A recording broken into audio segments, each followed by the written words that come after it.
大家好，这里是刘二姐美食。今天给大家分享一个酱豆非常好吃的做法。做好的酱豆比买的黄豆酱老干妈还要好吃哦，酱香浓郁，黄豆软烂入味，不用发酵，不用晾晒，出锅直接吃，而且保存的时间又长。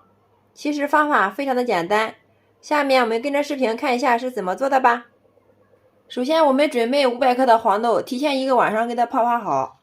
泡发成像视频中这样，个个都是胖乎乎的，吸足了水分，像这样就可以了。然后直接把它倒入锅里面，再加入没过黄豆的清水，加入2勺食用盐入个底味，最后再往里面加入2克食用纯碱，这样可以加速黄豆快速成熟。然后盖上盖子，大火烧开，给它煮15分钟，把黄豆煮熟。利用这个时间，我们准备1斤半的青红辣椒。喜欢吃辣的，我们也可以用青红杭椒来代替。洗干净之后，把水分给它控干，然后把辣椒蒂给它去掉不要。接下来我们给它改一下刀，给它切成段儿，稍微给它改上几刀就可以了。辣椒全部切好之后，给它放到绞肉机里面打一下。然后插上电源，给它打成蓉就可以了。辣椒打成蓉之后，我们给它倒入盘中备用。接下来我们再准备适量的香菇，给它改一下刀。先给它切片，再给它切条，然后最后切成小丁。切的时候不需要切得太碎，有点颗粒感，这样吃着才香。香菇全部改好刀之后，我们给它装入盘中备用。接下来我们再准备适量的香芹，洗干净之后给它切成小丁。切好之后给它装入盘中，再给它切适量的胡萝卜丁，切好之后和芹菜放入一起备用。再准备1块生姜，给它拍松，1把葱叶，1把洗干净的香菜。蔬菜料备好之后，然后给它放一旁备用。接下来再看一下我们准备的大料有红花椒1把。小茴香1把，3个八角，5、6片香叶，还有1袋桂皮，全部准备好之后，然后给它放一旁备用。接下来我们再准备1块生姜，给它改一下刀，先给它切成薄薄的厚片，然后再切丝，最后改刀把它切成姜末。再准备适量的葱，给它改一下刀，把它切成葱花。切好之后，给它装入碗中备用。这个时候我们的黄豆也煮好了。黄豆煮到什么程度好呢？拿一个黄豆放到手里面，给它捏一下，像这样很轻松的捏碎，就说明好了。然后我们给它捞出空水，然后给它装在一个大碗里面，留着备用。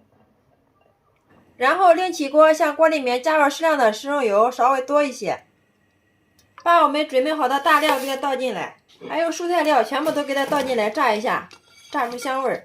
倒进来之后，全程开中小火，慢慢的给它浸炸。把所有的料香味给它炸出来，我们一直给它炸至所有的蔬菜料微微泛黄，像这样就可以了。这个时候它的香味已经挥发出来了，然后我们给它捞出不要。捞出之后，再把我们切好的葱姜倒进来，给它炒一下，炒出香味。然后再把我们打碎的辣椒也给它倒进来，一块给它炒，把辣椒里面的水分给它炒出来，炒出香味。我们只有把辣椒里面的水分给它炒出来了，这样我们做出来的酱豆保存的时间长，不易坏。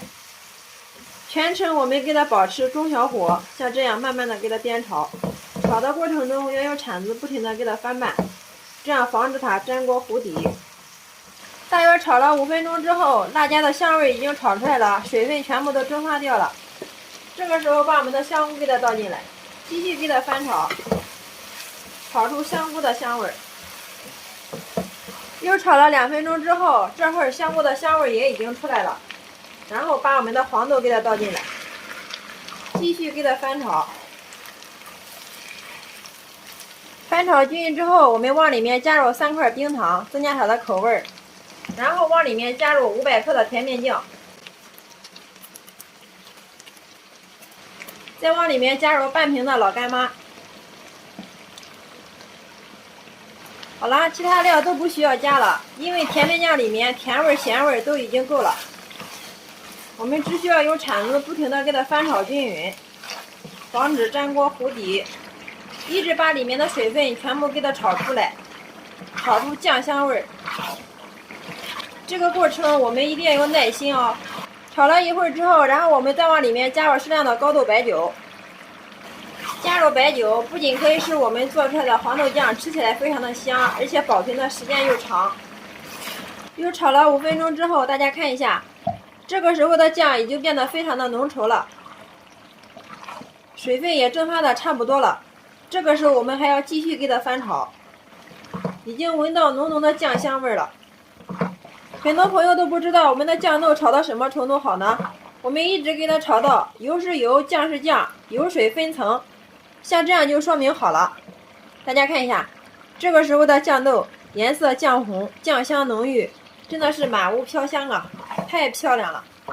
在这里大家切记，酱豆做好之后，这上面的油千万不要给它打出来，如果打出来的话，做出来的酱豆容易坏，因为油的密度小，封在酱豆上面，这样可以延长酱豆的保存时间。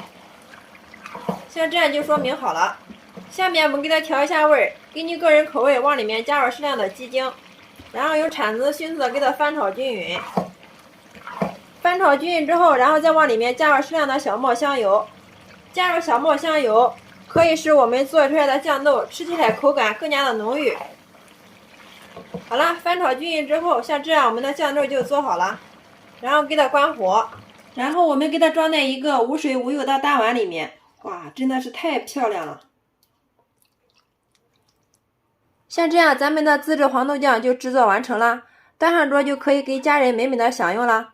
大家看一下，颜色红亮诱人，酱香浓郁，里面的黄豆特别的软烂入味，加入了香菇，吃起来口感更加的独特好吃哦。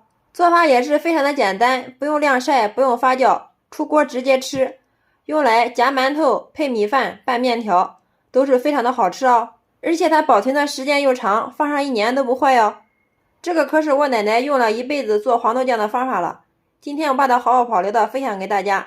酱豆冷凉之后，然后我们给它装在一个提前消过毒的玻璃罐子里面，然后我们再用勺子给它压一下，把底下的油给它漂浮上来，这样可以让我们的酱豆保存的时间更长。最后再给它盖上盖子，密封严实，像这样就可以了。放到阴凉通风处，阳光无法照射的地方，这样可以保存1年都不坏哦。每次我都会用这种方法做上1罐子酱豆，可以吃上1冬天。尤其是早晚不想炒菜的时候，来上1碗这样的酱豆，再配上一个热腾腾的馒头，那味道别提多爽了。好了，今天给大家分享自制酱豆的方法就到这里了，大家都学会了吗？大家如果感觉我的视频对有所帮助的话，或者是你有酱豆更好的做法，欢迎评论区下方留言，供大家学习参考。非常感谢大家观看与支持，我们下个视频再见。